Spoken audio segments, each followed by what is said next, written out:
In this video, we are going to change the needle.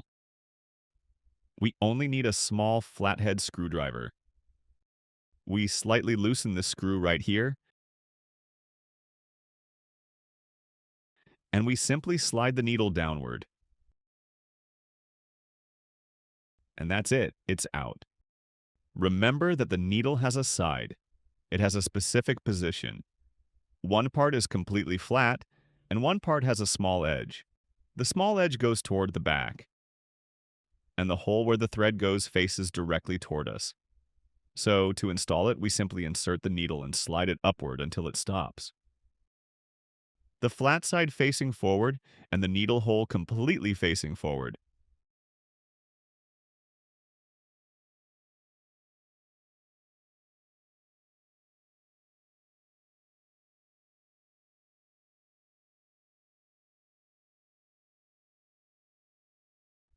Now we just tighten it, and that's it. We have changed our needle.